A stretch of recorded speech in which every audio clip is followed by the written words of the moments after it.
This segment of the news is brought to you by Sun Oil Limited.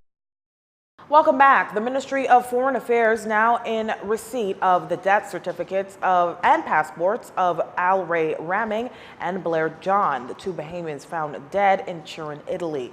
But what those death certificates note as the exact reason the two died has not been disclosed at this point.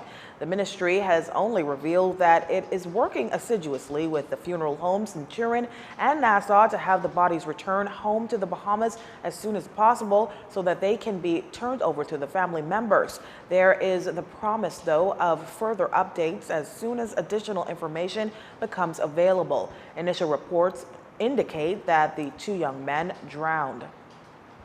Meantime, former Foreign Affairs Minister Fred Mitchell is of the view that the Bahamas government should take a stronger stance in the investigation into the deaths of those two men, the two Bahamians found dead in Turin, Italy, earlier this month.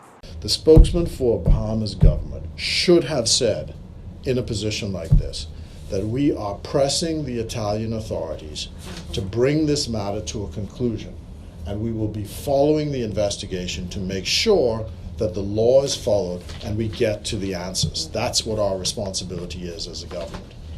The government also has a responsibility, and I made this point privately to the Ministry of Foreign Affairs, to ensure in this present dispensation where information is coming at you 24 hours a day, that if there is a vacuum, the public is going to fill it with information.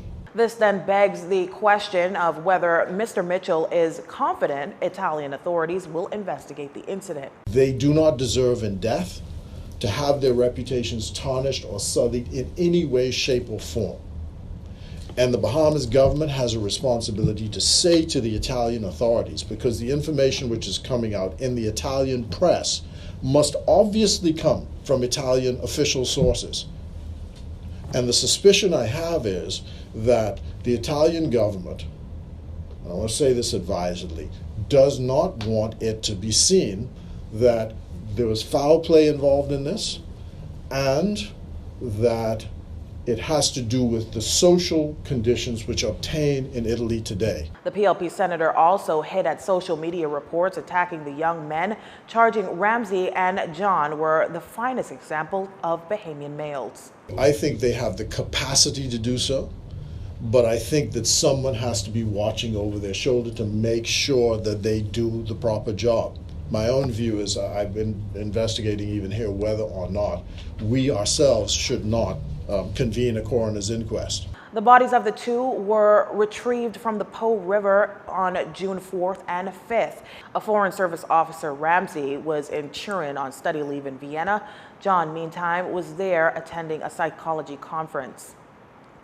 With just a few weeks left in this fiscal year, the government still maintains that they will meet their deficit target by the end of the year. However, on the expenditure side, Finance Minister Peter Turnquest says the government's anticipating that they will come to some $400 million below the original revenue target. We've been very careful to try and manage expectations, manage our expenditure, given effect to the fact that we know that we were going to lose some revenue as a result of the concessions and the other challenges that we've had in the revenue side.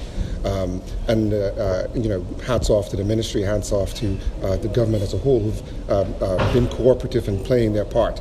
We've been able to meet that without sacrificing any quality or the efficiency of service that we provide.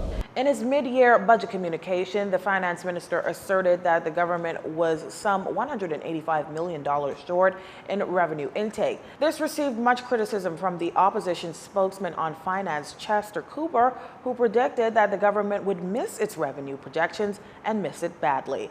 And our final stories are up next. This segment of the news has been brought to you by Sun Oil Limited.